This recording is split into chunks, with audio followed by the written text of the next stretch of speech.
우리가 알고 있는 볼보는 스웨덴 태생의 자동차 회사입니다. 볼보의 본사가 있는 스웨덴은 추운 나라이고 도로 포장률이 낮아 도로 주행이 쉽지 않았기 때문에 볼보의 설립자들은 안전을 먼저 추구하게 되었습니다. 볼보는 지리자동차에 인수된 후 파워프레인, 플랫폼, 전기차, 반자율주행 기술을 다른 자동차 제조사보다 적극적으로 도입하였습니다. 그리고 최근에는 다양한 마케팅 활동을 통해 브랜드 인지도를 높여가고 있습니다. 이러한 마케팅 활동 등을 통해 볼보는 포드의 자회사이던 기간에 비해 지리자동차에 인수된 이후에 특허 출원이 더욱 활발해진 것을 확인할 수 있습니다. 이제는 익숙해져서 우리가 당연하게 여기는 3점식 안전벨트는 사실 볼보가 처음 발명한 것입니다. 볼보가 처음 발명한 이 3점식 안전벨트는 기존의 2점식 안전벨트에 비해 안전성을 크게 강화한 기술입니다. 이 3점식 안전벨트 발명을 통해 볼보는 큰 이득을 볼 수 있었지만 해당 특허를 무상으로 공개하였습니다. 이는 이득보다는 안전을 우선시하는 볼보의 의지를 소비자에게 전달한 역사적 사건이라 할 수 있습니다. 그뿐 아니라 볼보는 이 플랫폼에 적용 가능한 차체 구조를 특허 등록하기도 했습니다. 볼보는 차량 내부의 운전자, 탑승객에 대한 안전뿐만 아니라 차량 외부, 차량과 충돌한 보행자의 안전에 대해서도 소홀하지 않습니다. 볼보는 충돌 시 보행자, 심지어는 차량 외부와 충돌할 수 있는 동물까지도 보호하기 위한 다양한 특허를 보유하고 있습니다. 이렇게 차량 안전뿐만 아니라 이 밖에도 볼보는 도로 위에서 예기치 못한 상황에 항상 대비하는 제2의 운전자이자 보조장치인 시티 세이프티 및 탑승한 영유아 안전을 위한 후양식 어린이 좌석 등의 특허 또한 보유하고 있습니다. 볼보는 안전에 관련된 특허를 무료로 공개했는데요. 이는 지식재산권을 포기하는 행위라고 볼 수 있습니다. 하지만 대부분은 지식재산권을 포기하지 않습니다. 지식재산권에 대한 소송이 일어나기도 하는데요. 지식재산권은 마치 자신의 권리를 도둑질 당하듯이 빼앗기는 것이 억울함을 느낄 수 있는 것입니다. 지식재산권을 침해당하면 분쟁조정위원회를 이용해서 조정 신청을 할 수 있습니다. 이러한 지식재산권은 무엇이며 어떠한 목적을 가지고 있는지 알아보도록 하겠습니다. 이번 시간에는 지식재산권의 정의와 목적, 지식재산권의 종류에 대해 알아보겠습니다. 이를 통해 여러분은 지식재산권의 종류를 이해하고 사업 아이템을 어떠한 지식재산권으로 보호받아야 하는지 알아볼 수 있습니다.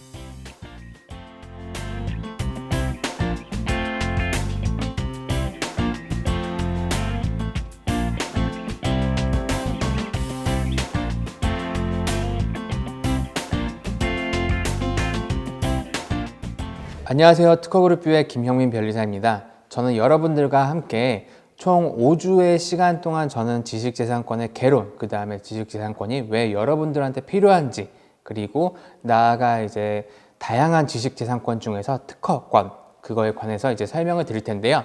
일단 들어가기에 앞서서 저희는 지식재산권이 무엇인지, 그리고 그것이 왜 필요한지, 그리고 지식재산권은 어떻게 분류가 되어 있는지를 알면 좋을 것 같은데요. 사실 저도 변리사가 되기 전까지는 지식재산권이 무엇인지 전혀 모르고 있었는데요. 여러분들께서는 이제 창업을 준비하는 입장에서는 그 지식재산권이 굉장히 중요하기 때문에 저와 같은 이제 일반인들의 이제 관점에서 바라볼 것이 아니라 조금 더 이제 사업적인 측면에서 지식재산권을 바라볼 필요가 있다고 생각이 듭니다. 해가지고 오늘부터는 제가 지식재산권이 무엇인지 좀 그거에 대한 역사와 함께 간단하게 한번 설명을 드리도록 하겠습니다. 지식재산권이란 생각에서 비롯된 창작, 표지 및 영업에 관한 무형적인 이익을 객체로 하고 이를 독점적으로 이용하는 것을 내용으로 하는 것입니다. 그래서 이러한 지식재산권에는 특허권, 실용신앙권, 상표권, 상호, 디자인권, 저작권, 컴퓨터 프로그램, 반도체 배치 설계, 데이터베이스, 식물 신품종, 지리적 표시, 영업비밀 등이 있습니다. 굉장히 많죠. 그래서 이런 다양한 지식재산권들을 모아가지고 한국에서는 지식재산권이라고 하고 있고, 그 다음에 이제 각각의 이제 지식재산권들을 분류해가지고 이를 주무하는 관청을 따로 두고 있습니다.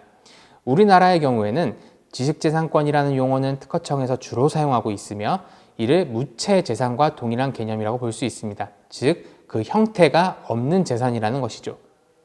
지식재산이라는 용어가 매우 광범위하게 사용되고 있음에도 불구하고 아직 법 규정에서는 무채재산이라는 용어가 사용되고 있는 실정입니다. 농경사회에서 산업사회로 전환되는 시기에 태동되어 오늘에 이르고 있는 지식재산권은 인간의 정신활동의 산물에 대하여 소유권과 그리고 이와 유사한 권리를 부여하는 것에서 출발하고 있습니다. 종래의 물권적 개념인 소유권이 유형물에 대한 사용, 수익, 처분과 같은 권리를 인정하는 것에서 그 출발점을 찾을 수 있다면, 지식재산권은 인간의 정신활동의 산물인 무형물에 대한 권리를 인정하는 것에서 찾을 수 있습니다.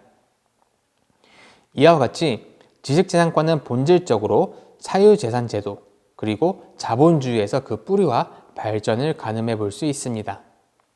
이러한 지식재산권은 그 개념이 고정되어 있다기보다는 시대 그리고 기술의 발전과 더불어 그 범위가 점차 확대되어 가고 있다고 볼 수가 있습니다. 농경사회에서 산업사회로의 변혁 시기에 사유재산제도가 정립되었던 것처럼, 현대는 산업사회에서 지식사회로 변혁되는 시기로 지식재산권 제도가 정립되어가는 시기로 볼 수가 있습니다. 특히 인터넷의 등장으로 인해 지식에 대한 접근권이 과거에 비해서 민주화되었다고 볼 수가 있습니다. 이로 인해서 종래와는 다른 새로운 개념의 지식재산들이 등장하고 있고, 그리고 기존의 지식재산과는 그 모양을 달리하고 있습니다. 한편 사유재산제도가 산업사회의 틀을 마련하였던 것처럼 지식재산제도는 지식사회의 기본적인 틀로서 작용할 것이라 많은 전문가들이 예상하고 있습니다. 따라서 지식재산제도는 사회를 구성하는 각 구성원이 어떻게 사회에 이바지할 수 있으며, 그 구성원이 이바지한 것이 어떠한 형태로 보상될 수 있는지를 고려하고 궁극적으로 나아가서 우리가 속해 있는 전체 사회의 발전에 기여한다고 볼 수가 있습니다. 이러한 지식재산 제도를 뒷받침하는 각각의 지식재산권법은 산업발전, 문화발전, 경제발전이라는 목적을 가지고 제정되어 있습니다. 또한 각 지식재산권법은 저작자, 발명가, 과학기술자 및 예술자에게 독점 배탁권을 부여함으로써 법 목적을 달성하려고 하고 있습니다. 우리나라의 경우에는 헌법 제22조 제2항에서 저작자, 발명가, 과학기술자와 예술가의 권리는 법률로서 보호한다고 규정하고 있습니다. 이러한 헌법의 이념에 따라 지식재산권법들이 제정되어 있으며, 가장 비용 효율적인 방식으로 저작자, 발명가, 과학기술자, 예술가의 권리를 보호하기 위해 이들에게 창작의 실시 그리고 그 창작의 이용에 대한 독점, 배탁권을 부여하고 있습니다. 이들의 권리를 보호하는 방식에는 이러한 독점권이나 배탁권을 부여하는 방식 외에 다른 보호 방식도 가능할 것입니다. 예를 들어 공산주의 체제의 구소련에서는 이들에게 독점 배탁권을 부여한다는 것에 큰 의미가 없기 때문에 발명자권과 같은 명예권을 부여하였습니다. 비슷한 맥락에서 많은 회사들의 경우에 현재 아이디어를 제출하는 사원에게 특허권을 주기보다는 직무 발명 보상 제도에 의거해서 이에 상응하는 보상을 하는 사례가 종종 있다고 할 수가 있습니다. 그러나 이와 같은 보호 방식은 필연적으로 중앙 집권적 평가라는 과정을 필요로 하고, 평가의 적정성 그리고 객관성이 얼마나 담보되느냐에 따라서 원래의 저작자나 발명가, 과학기술자, 예술가의 권리가 보호될 수 있는지, 그리고 보호된다면 얼마만큼 보호될 수 있는지 여부가 달라질 것입니다. 더욱이 중앙 집권적 평가라는 것 자체가 지나치게 비용을 많이 필요로 하는 작업이 되기 때문에 자칫 이들을 보호하기 위해 불필요하게 많은 비용이 소모될 우려도 있습니다. 따라서 이러한 평가 자체를 중앙 집권적인 기관이 하는 것이 아니라 시장에 그 기능을 부여함으로써 이들의 권리를 보호할 필요가 있습니다. 독점 배탁권의 부여는 평가 기능을 시장으로 옮긴 것으로서 시장을 왜곡시키지 않는 범위 내에서 이러한 권리자들의 정당한 권리 행사는 궁극적으로 이 사회를 발전시키는 원동력으로 작용할 것입니다. 구체적으로 독점 배탁권을 부여함으로써 저작자, 발명가, 과학기술자와 예술가들은 시장에서 이윤을 창출하게 되고 이는 더욱더 많은 잠재적인 저작자, 발명가, 과학기술자, 예술가들의 창작 활동으로 유인하게 되겠고요. 그리고 이것들은 궁극적으로 산업, 문화, 경제 발전을 가져오게 되는 것입니다. 다음으로 이러한 지식재산권법의 목적에 대해서 알아보도록 하겠습니다. 지식재산권법의 목적을 더욱 상세하게 한번 살펴보면 특허법 및 실용신안법은 발명 및 실용적인 고안을 보호, 장려하고 그 이용을 도모함으로써 기술의 발전을 촉진하고 그리고 나아가 궁극적으로 산업 발전에 이바지함을 목적으로 하고 있습니다. 그리고 디자인 보호법 역시 디자인의 보호 및 이용을 도모함으로써 디자인의 창작을 장려하여 산업 발전에 이바지함을 목적으로 하고 있습니다. 한편 창작을 보호하는 특허법, 실용신안법, 디자인보호법과 달리 상표법은 상표를 보호함으로써 상표 사용자의 업무상의 신용 유지를 도모해서 산업 발전에 이바지함과 동시에 수요자의 이익을 보호함을 그 목적으로 하고 있습니다. 저작권법은 저작자의 권리와 이에 인접하는 권리를 보호하고 저작물의 공정한 이용을 도모함으로써 문화의 향상 발전에 이바지함을 목적으로 하고 있습니다. 즉, 단순히 창작자만을 보호하는 것이 아니라 창작물을 공중에 이용하도록 전파하는 역할을 하는 저작 인접권자들도 보호함으로써 저작물이 보다 신속하게 공중에 이용에 제공되도록 하고 있습니다. 반도체 직접 회로의 배치 설계에 관한 법률도 이와 유사하게 반도체 회로의 배치 설계에 관한 창작자의 권리를 보호하고 배치 설계의 공정한 이용을 도모하여 반도체 관련 산업과 기술을 진흥하고 그리고 국민 경제의 건전한 발전에 이바지함을 목적으로 하고 있습니다. 종자산업법은 식물의 신품종에 대한 육성자의 권리 보호, 그리고 주요 작물의 품종 성능의 관리, 종자의 생산, 보증 및 유통에 관한 사항을 규정함으로써 종자산업의 발전을 도모하고 농업, 임업 및 수산업 생산의 안정에 이바지함을 목적으로 하고 있습니다. 잠깐 종자산업법 얘기를 더 드리자면 여러분들 샤인머스켓이라고 다들 아실 것 같습니다. 국내에 보급된 지는 이제 한 5년 정도밖에 안 됐는데 최근 들어 굉장히 인기를 끌고 있는 청포도 품종인데요. 개인적으로는 제가 제일 좋아하는 과일 중에 하나입니다. 샤인머스켓은 원래 일본에서 최초로 개발된 청포도 품종인데 보통 이렇게 개발된 품종은 다양한 국가에 다양한 형태로 존재하는 종자산업법에 의거 신품종 등록을 함으로써 해당 품종을 그 국가에서 재배하여 판매할 때 일정한 로열티를 받을 수 있도록 하고 있습니다.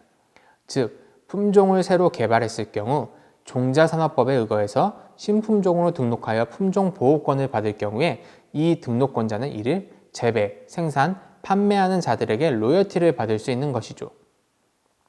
일본에서 샤인머스켓이 최초로 개발된 시기가 1988년이고 한국에 들어온 시기는 2006년이고 그리고 본격적으로 한국에서 재배가 시작된 시기는 2016년입니다. 그런데 다른 품종들과 달리 샤인머스켓은 일본이 한국에서 신품종 등록을 하지 않고 있었고 그러는 사이에 한국에서 이 샤인머스켓에 대해서 신품종 등록을 해서 일본의 로열티를 지불하지 않고도 이 샤인머스켓을 재배, 생산, 판매할 수 있게 되었습니다. 저는 로열티 때문에 한 송이에 1, 2만 원 가량 하는 줄 알았는데 사실 이유는 다른 곳에 있나 봅니다. 이상 설명드린 바와 같이 지식재산권은 기본적으로 저작자, 발명가, 과학기술자, 예술가에게 창작의 대가로 독점, 배타권을 부여함으로써 산업발전, 문화발전, 경제발전을 이루려고 하는 것입니다. 그러나 독점 배타권이 가지는 역기능 또한 무시할 수는 없습니다. 따라서 본격적인 지식사회가 인류사회의 번영과 그 궤를 같이 할 수 있도록 하기 위해서는 각 지식재산권 제도가 가지는 역기능을 최소화할 수 있는 논의들도 같이 이루어져야 할 것입니다. 그리고 우리 일반 대중들 역시 지식재산권에 대한 이해를 바탕으로 나의 지식재산권이 중요하듯 타인의 지식재산권을 존중하는 인식을 가질 필요가 있습니다. 자, 그렇다면 우리가 지식재산권이 무엇인지 그리고 지식재산권법의 목적이 무엇인지에 대해서 알아봤는데요. 그렇다면 이러한 지식재산권을 알아야 하는 이유가 무엇일지에 대해서 한 번 더 설명을 드리도록 하겠습니다. 일반인들은 지식재산권 또는 특허권 아니면 특허권의 대상이 되는 발명, 이런 용어들을 들을 때 굉장히 기발해야 되기 때문에 마치 나와는 전혀 상관이 없는 다른 세계의 얘기라고 생각하는 경우가 많습니다. 하지만 의외로 지식재산권은 변리사인 저여서 그런 게 아니라 우리에게 생각보다 가까이 있고 그렇게 어려운 것은 아닙니다. 그리고 특히 창업을 준비하거나 아니면 스타트업 같은 경우에는 챙겨야 될 다른 현안들이 너무나도 많기 때문에 이런 지식재산에 소홀히 하는 경우가 종종 있는데요. 앞서 설명했듯이 지식재산권은 눈에 보이지 않는 무형의 권리, 즉 무체재산권이기 때문에 나에게 지식재산권이 있다는 것을 유형의 기록으로 반드시 남겨야 하고, 이번 강의를 통해서 우리는 나의 사업 아이템이 어떠한 지식재산권에 속하는지, 그리고 나의 지식재산권을 보호하기 위해서 어떻게 해야 하는지를 배울 수가 있습니다. 만약에 본인의 지식재산을 적절히 보호하지 못했을 경우에 타인에게 그 무체재산권을 뺏기거나 아니면 내가 없었기 때문에 미처 보호하지 못했기 때문에 발생하는 손해가 있을 수도 있고요. 그렇기 때문에 우리는 특히 관심을 가질 필요가 있다고 할 수가 있습니다.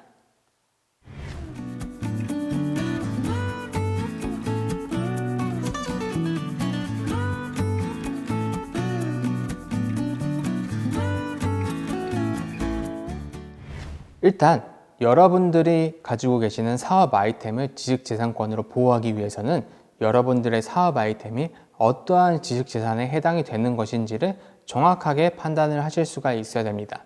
실제 저희한테 상담을 받으러 오시는 분들이 발명 특허다, 디자인 특허다, 상표 특허다 이런 말들을 많이 사용하시는데 사실은 그게 정확한 용어가 아니거든요. 그리고 많은 뉴스나 신문 기사에서도 특허나 디자인, 상표 관련된 기사가 자주 실리고 있는데 실제 기자님들도 정확한 용어를 알지 못하기 때문에 가끔씩 좀 실제 그 법과는 좀 동떨어진 내용이 기재되어 있거나 아니면 누가 봐도 좀 잘못된 내용이 기재된 경우가 있습니다. 하지만 일반인들 입장에서 볼 때는 그게 잘못된 내용인지 모르니까 그냥 넘어가기 일쑤인데 사실 어떻게 보면 이 관련 직업을 가지고 있는 저의 시야에서 봤을 때는 그게 좀 옳지 않은 듯한 그런 인상을 받기도 합니다. 그렇기 때문에 적어도 이 강의를 들으시는 여러분들은 정확한 용어를 알고 계시고 여러분들이 창업을 하시거나 아니면 관련된 사업을 하실 때 정확한 용어를 사용해서 지시를 내리시고 아니면 변리사 대리를 요청하실 때 그 변리사에게 정확한 용어를 가지고 여러분들의 니즈를 전달할 필요가 있습니다. 자, 그렇다면 지식재산권을 분류하는 기준에 대해서 한번 간단하게 살펴보도록 하겠습니다. 기존의 전통적인 분류에 의하면 지식재산권은 그 보호의 목적에 따라서 산업발전에 이바지할 수 있는 창작물 등을 개체로 하는 권리인 산업재산권과 그리고 인간의 문화생활의 향상에 이바지할 수 있는 창작물을 객체로 하는 저작권으로 나눌 수가 있습니다. 산업재산권은 발명, 고안, 디자인, 상표 등을 보호하는 권리인 특허권, 실용신앙권, 디자인권, 상표권으로 다시 분류될 수가 있습니다. 자, 특허권, 실용신앙권, 디자인권, 상표권으로 분류가 되고 있죠. 그렇기 때문에 특허 상표니 디자인 상표니 이런 말은 정확한 용어가 아닙니다. 특허는 특허, 디자인은 디자인, 상표는 상표가 되는 거겠죠. 한편 최근에는 과학기술의 급속한 발달과 사회 여건의 변화에 따라서 종래의 지식재산 제도로는 보호할 수 없으나 경제적인 가치를 지닌 지적 창작물이 발생하였으며 이를 보호해줄 필요성이 생겨났다고 할 수가 있습니다.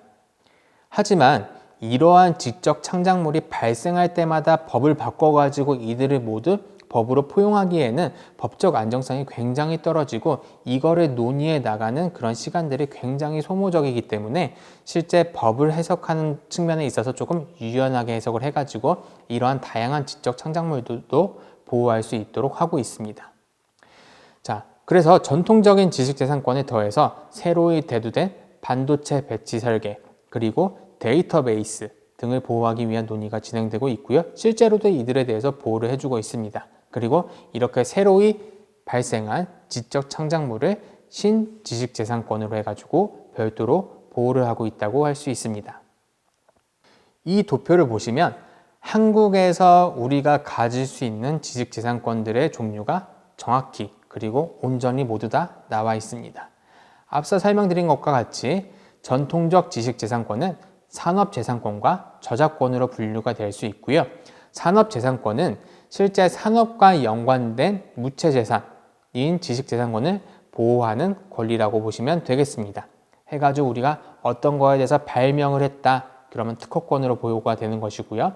발명보다는 좀 창작의 수준이 낮은 고안을 했다, 그러면 실용신안권으로 보호를 받는 거고, 아니면 우리가 옷이라던가 아니면 제품의 외형에 뭔가 심미적인 가치가 있다, 그렇다면 그러한 디자인에 대해서는 디자인권으로 보호를 하는 거고, 그 다음에 상호, 나이키나 우리 뭐 아디다스와 같은 그런 상호들에 대해서는 바로 상표권으로 보호를 받고 있습니다. 그럼 산업과 조금 동떨어져서 이런 창작물들에 대한 가치는 저작권으로 보호를 받을 수가 있는데요. 이러한 저작권으로 보호를 받을 수 있는 걸로는 예를 들어서 음원이라던가 아니면 영화, 그 다음에 드라마, 그 다음에 컴퓨터 프로그램, 이런 것들이 있습니다. 그렇기 때문에 만약에 여러분들이 인터넷에서 약간 불법적인 경로를 통해서 다운받은 음원이나 영화, 드라마, 아니면 마이크로소프트의 OS와 같은 그런 컴퓨터 프로그램들을 불법으로 공유했을 경우에 바로 저작권 침해에 해당이 되는 겁니다. 자, 그렇다면 이런 전통적인 지식재산권 외에 신지식재산권으로는 앞에서도 한번 설명을 드린 적이 있겠지만 컴퓨터 프로그램이라던가 반도체 직접 회로의 배치 설계, 영업 방법, 영업 비밀, 식물 기술, 인터넷 도메인명, 그리고 지리적 표시가 있다고 할 수가 있습니다. 앞서 말씀드린 분류 기준 외에 다른 분류 기준도 있겠지만 실제로는 적용되지 않는 기준이기 때문에 여러분들께서는 그냥 듣고 넘기시면 될 것 같은데요. 이런 다른 분류 기준으로는 보호 대상의 성질에 따라서 창작, 표지 및 영업 비밀로 분류하는 것입니다. 창작 보호는 인간의 창의적인 정신 활동의 결과인 창작을 보호 대상으로 하는 것으로 이에는 특허권과 실용신안권, 디자인권, 저작권, 컴퓨터 프로그램, 반도체 배치 설계가 포함될 수가 있습니다. 자, 다음으로 표지 보호는 영업상의 표지로서 기능하는 것에 대한 보호를 부여하는 것으로 여기에는 상표권, 상호, 도메인, 지리적 표시가 포함될 수 있습니다. 그리고 또한 부정경쟁 방지의 개념이 도입된 영업비밀도 있습니다. 자, 그래서 오늘 시간에는 여러분들한테 지식재산권의 정의와 그리고 목적, 그리고 필요성, 그리고 우리가 만약에 필요성을 느꼈을 경우에 우리가 가지고 있는 지식재산권을 정확히 어떠한 분류에 속하는 지식재산권으로 보호를 받아야 하는지에 대해서 간단하게 한번 설명을 드렸습니다. 사실 오늘 설명드린 내용이 조금 어려울 수는 있습니다. 하지만 오늘 강의에서 제가 설명드린 내용을 여러분들이 모두 다 알고 계실 필요는 없습니다. 여러분들께서는 여러분들이 가지고 계신 그 사업 아이템을 어떠한 지식재산권을 통해서 보호받을 것인지 그거에 대한 분류만 정확히 하실 수 있으면 되는데요. 오늘 말씀드린 그 지식재산권의 분류에 더해서 다음 시간에 설명드린 내용을 통해서 여러분들은 여러분들이 가지고 계신 그리고 아니면 여러분들의 다음 사업 아이템을 어떠한 지식재산권으로 보호받아야 하는지 정확하게 이해하실 수가 있을 것 같은데요. 그 부분만 여러분들이 꼭 유념해 주시면 되겠습니다.